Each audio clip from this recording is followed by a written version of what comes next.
Hi friends, my name is Chaitanya Bhatka and welcome back to my YouTube channel. I am making this video specifically for Sarfaraz Khan and the fact that he has been overlooked numerous times by the selection committee under the leadership of Chetan Sharma. I don't know what is wrong and the selectors are not picking him. After the squad for the first two tests against Australia was announced, it was mentioned that Surya Kumar Yadav has been rewarded for his consistency in the T20 and ODI format, and he is going to be blood in for the test format as well.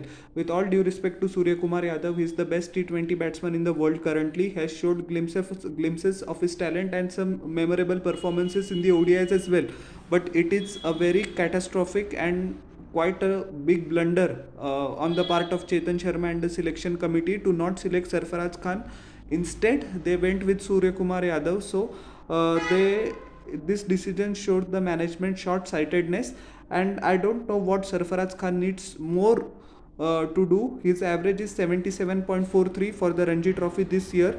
If you take into reckoning his actual record, 37 matches in the first class career in just 54 innings, 10 not outs, 3,505 runs at an average of 79.65. Only Sir Donald Bradman has the more average than Sarfaraz Khan in entire history of cricket. So I don't know what more he needs to do to come to the Indian team. And I would like to advise Sarfaraz Khan as well that the attacks on selectors or in Marathi we call manachi khatkad. If he continuously targets the selectors, why he is not being selected, so that makes his job pretty much difficult to get into the Indian team. As I had mentioned in my previous videos as well, as if you look at my previous videos, I mentioned in very times that it is very difficult for a talented batsman to make way if there is not a retirement or if it's not an injury in the main team. We have the talent to field 4 or 5 quality international teams.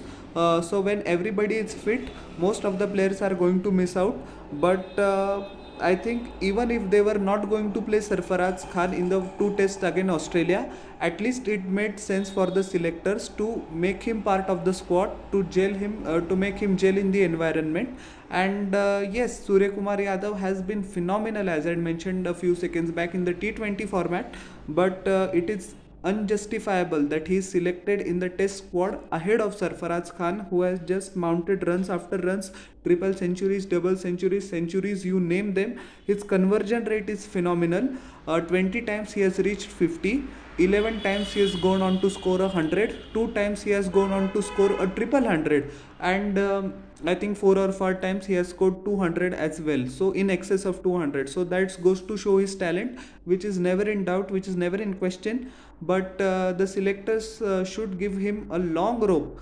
I don't know, as I mentioned, when that chance will come, but he has to put his head down and perform brilliantly for Mumbai in the domestic scene, as well as the white ball tournaments, that is the Syed Mushtaq Ali Trophy or Vijay Hazare Trophy. He has to knock the door down. There is no point in banging the door. He has to bang the door down, because the talent and the players that we have, you need something extraordinary. But in my humble opinion, he has done something extraordinary. His average of 79 is not a small thing, So my message to selectors is clear, that instead of Surya Kumar Yadav, you should have selected Sarfaraz Khan. Because what happens if that selection call doesn't come? The prime of the player slowly starts to go away. Demotivation creeps in, and all stupid thoughts come into mind. So despite the fact that I am scoring mountains of runs, why the health selectors are ignoring me? So that is quite a dark place to be in, and I hope the selectors need to be in constant communication with Sarfaraz mentioned in an interview that Chetan Sharma told me that you are in the scheme of things, but not today. So Chetan Sharma, the chairman of selectors, said to him 3 months ago. He said to him the same thing now. So there is completely lack of communication between them, and the selectors should actually tell him why they are not selecting him, as was the case with Prithvi Shaw. So this selection committee, and I don't understand why the BCCI has given an extension to Chetan Sharma, whole selectors have been replaced, but the chairman of selectors remains. So there have been quite rumors about friction between Rahul Dravid and Chetan Sharma as well. Both are not on talking terms since IPL 2022 last year. The reason being workload management. So it was a disastrous decision by the BCCI managing council to elect Chetan Sharma as the head of selectors. They clearly, many applicants were there. They could have gone either way. So that doesn't make sense. When your head coach and your chief selectors is not on the same page, then why the hell you would appoint the chief selector, which completed a 3-year cycle. So, and his previous cycle has been controversial as well. He sacked Virat Kohli midway as captain. And after that, Virat came and he said, before 30 minutes I was informed that you are removed from ODI captaincy, and all hell broke loose for a couple of months. And Chetan Sharma has he's been very opaque actually. He has not clearly stated the objectives of team selection, what are the criteria, what are the parameters, and the opaque system always creates a distrust. The way that he has handled Ishan Sharma's case also has been absolutely pathetic. He's one of the most underrated bowlers. One bad match in the series against England, and Mohammad Siraj has been preferred in case of him.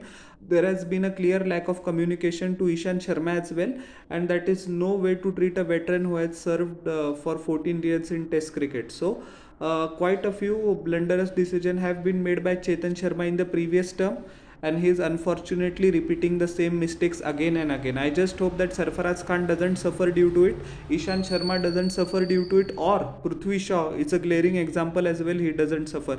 A classic case can be Abhimanyu Easwaran as well.